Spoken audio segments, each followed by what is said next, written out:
ನಮಸ್ತೆ ಎಸ್ಆರ್ಕಾರ್ ನ್ಯೂಸ್ ವಾಹಿನಿಗೆ ಸ್ವಾಗತ. ನ್ಯಾಯಾಲಯದ ಕಲಾಪ ಮುಗಿಸಿಕೊಂಡು ಬೈಕ್ ಮೇಲೆ ಮನೆಗೆ ಹೊರಟಿದ್ದ ನ್ಯಾಯವಾದಿ ಸೇರಿ ಇಬ್ಬರ ಮೇಲೆ ಕಿಡಿಗೇಡಿಗಳು ಹಲ್ಲೆ ಮಾಡಿದ ಘಟನೆ ಗುರುವಾರ ಸಂಜೆ ಜರುಗಿದ್ದು, ಗಾಯಾಳುಗಳಿಬ್ಬರನ್ನ ಜಿಲ್ಲಾಸ್ಪತ್ರೆಗೆ ದಾಖಲಿಸಿ ಚಿಕಿತ್ಸೆ ಕೊಡಿಸಲಾಗುತ್ತಿದೆ.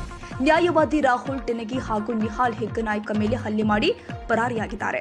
ಮಾಳಮಾರುತಿ ಪೊಲೀಸ್ ಠಾಣಾ ವ್ಯಾಪ್ತಿಯಲ್ಲಿ ಘಟನೆ ಸಂಭವಿಸಿದೆ.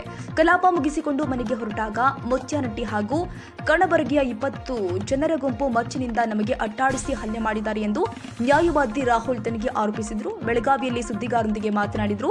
ವಿಷ್ಣು, ಚಿಕ್ಕಲಗ್ನಿನಿ, ಅಂಕುಶ ಸೇರಿ ಸುಮಾರು 20ಕ್ಕೂ ಹೆಚ್ಚು ಜನ ಮಚ್ಚು ಹಾಗೂ ಕಲ್ಲಿನಿಂದ ದಾಳಿ ಮಾಡಿದ್ದಾರೆ.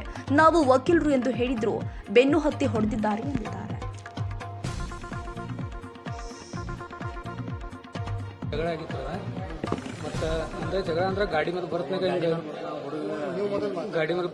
ಹಿಂಗೆ ಒಂದು ಸ್ವಲ್ಪ ವಾದ ವಿವಾದ ಆಗೈತ್ರಿ. ಅದಕ್ಕೆ ಹಿಂಗೆ ಜಗಳದು ಆಡಕ್ಕೆ ಹೋಗ್ಬೇಡ್ರಿ ಅಂತ ಅನ್ಕೊಳಕ್ಕೆ ಮತ್ತು ಅವ್ರಾಗೆಲ್ಲ ಆ ಕಡೆ ಎಲ್ಲ ಗ್ಯಾಂಗ್ ಕರ್ಕೊಂಬಂದು ಮತ್ತು ಮಚ್ಚು ಮತ್ತು ಇದನ್ನು ಕಲ್ಲೆಲ್ಲ ತೊಗೊಂಬಂದು ಹೊಡ್ಯಾಕ್ತ ಇದು ಮಾಡಿ ನನ್ನ ಇಲ್ಲಿ ಕೈ ಕಟ್ಟಿದ್ರು. ಅಲ್ಲ ಮುತ್ತನಟ್ಟಿ ಹುಡುಗರು, ಅರ್ಧ ಹುಡುಗರು, ಕನಬರಿಗೆ ಹುಡುಗರು, ಟೋಟಲ್ ಒಂದು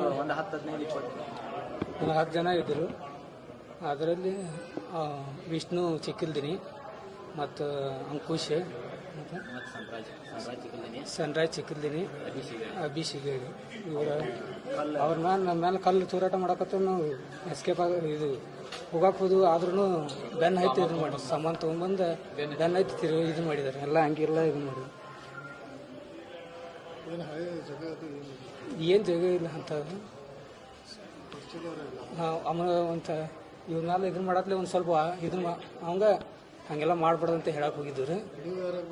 ಇವು ನಮ್ಮ ಮಾಮಾರ ವಕೀಲ ಅಂದ್ರೂ ಅವ್ರ ಮೇಲೆ ಇದನ್ನ ಮಾಡಿರೋ ಮಚ್ಚಿಗೆ ಎಲ್ಲ ತೊಗೊಂಬಂದು ಇದನ್ನ ಅಟ್ಯಾಕ್